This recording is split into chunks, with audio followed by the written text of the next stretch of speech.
wabarakatuh. Selamat berjumpa kembali di video kali ini, yaitu kita akan mempelajari tentang tema 1 Selamatkan Makhluk Hidup di subtema 1 Tumbuhan Sahabatku. Kemarin sudah belajar mengenai perkembangbiakan tumbuhan secara generatif. Sekarang kita bahas ya, cekidot. Nah, perkembangbiakan generatif pada tumbuhan itu terjadi melalui peleburan. Peleburan apa sih, Bu? Peleburan sel kelamin jantan dan sel kelamin betina. Pada tumbuhan juga terdapat sel kelamin jantan dan betina ya, terutama pada tumbuhan yang merupakan bunga sempurna. Nah, jadi di sini sel kelamin jantan dan betina untuk alat perkembangbiakannya untuk sel kelamin betina itu disebut dengan putik, sedangkan untuk sel kelamin jantannya disebut dengan benang sari. Oke? Bu, bagaimana sih cara perkembangbiakan secara generatif melalui sel kelamin jantan dan betina? Pastinya di sini akan Bu Utari jelaskan. Nah, perhatikan gambarnya.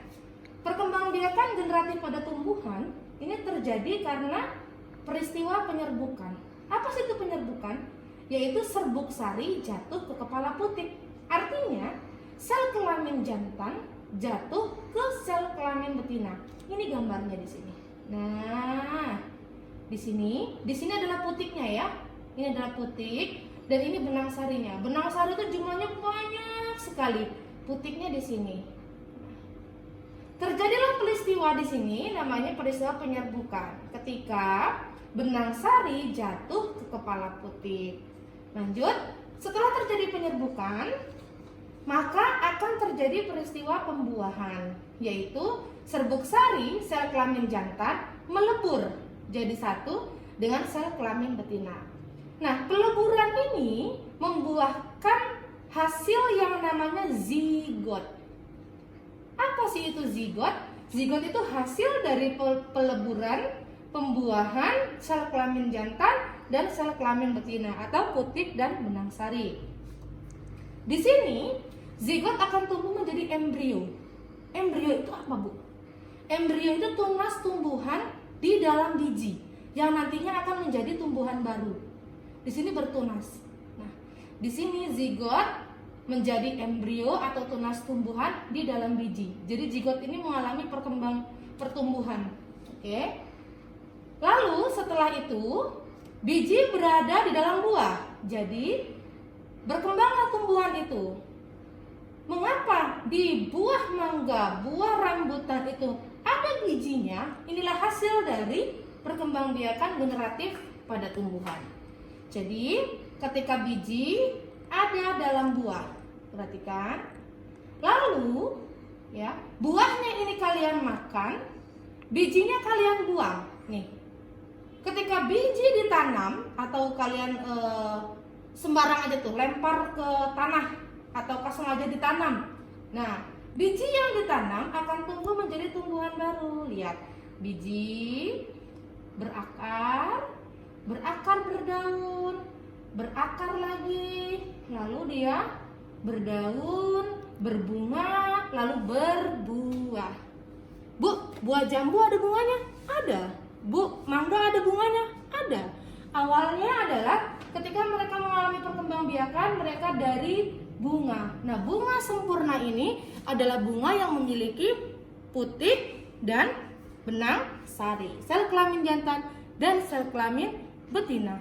Oke? Tumbuhan baru akan tumbuh menjadi tumbuhan dewasa. Tumbuhan dewasa berbunga dan menghasilkan biji kembali. Begitulah perkembangbiakan pada tumbuhan secara generatif. Ingat ya. Perkembangbiakan tumbuhan secara generatif itu diawali dari memiliki bunga sempurna yang ada sel kelamin jantan dan betinanya dan menghasilkan biji pastinya ya. Oke, lanjut. Setelah ini, Bu, ini ada sel kelamin jantan dan betina. Ini kan terjadi penyerbukan. Nah, kok bisa sih, Bu? Ini kepala putik jatuh ke benang sari jatuh ke kepala putik. Nah, kemarin kalian sudah membahas mengenai penyerbukan. Oke. Sekarang Bu Tari akan jelaskan lagi. Penyerbukan. Perhatikan di sini. Macam-macam penyerbukan. Penyerbukan tumbuhan terjadi melalui beberapa cara, yaitu ada penyerbukan sendiri, ada penyerbukan tetangga, ada penyerbukan silang, dan penyerbukan basta. Perhatikan. Kalau penyerbukan sendiri, serbuk sari jatuh di kepala putik pada bunga yang sama. Jadi satu bunga, di sini bunga, ini ada serbuk sari, ini ada kepala putik, jatuh di sini, set, nempel, set, nempel ke sini. Nempelnya bagaimana, Bu? Bisa melalui hembusan angin, tetesan air, ataukah serangga atau lebah yang mau menghisap madu, menempel di kepala putik lalu pindah ke benang sari, menempel ke benang sari lalu pindah ke kepala putik. Jadi dia dibawa oleh kaki-kaki serangga, bisa. Nah, di sini penyerbukan sendiri satu bunga ya. Sedangkan penyerbukan tetangga itu ada satu tumbuhan dalam satu tangkai, bunganya 2.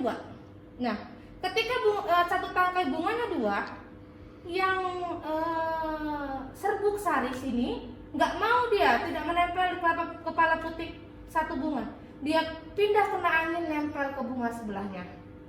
Tapi masih dalam satu tangkai ya. Ini namanya penyerbukan tetangga. Oke.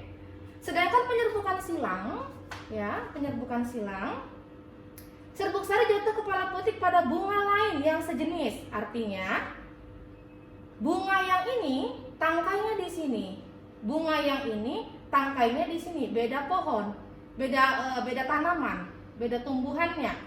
Tapi masih satu jenis. Misalkan ini mawar, tapi beda tanamannya. Nah, bunga yang di pot 1 ini serbuk sarinya ke kepala putik di pot yang kedua sini. Nah, ini namanya penyerbukan silang. Tapi masih dalam satu jenis ya. Gambarnya kan sama, perhatikan gambarnya ini. Lanjut, sedangkan penyerbukan bastar, serbuk sari jatuh di kepala putik pada bunga yang berasal dari tumbuhan yang berbeda varietas. Varietas itu berbeda jenis. Misalkan di sini bunga matahari, di sini bunga mawar, misalkan seperti itu. Jadi kepala putiknya, benang sarinya jatuh ke kepala putik di tumbuhan yang lain yang berbeda jenis. Oke, kemarin kalian sudah menggambar penyerbukan ini, tetapi gambarnya kurang maksimal ya, karena tumbuhannya itu tidak kalian perhatikan bentuknya. Nah, ini di sini ada benang sari, ada putik, dan ada serbuk sari. Serbuk sari ini berasal dari benang sari yang jatuh nanti ke kepala putik. Kita perhatikan gambar yang pertama, ya. Gambar yang pertama ini adalah gambar tumbuhan dengan satu bunga, di mana bisa kita lihat di sini benang sari jatuh ke kepala putik pada bunga yang sama.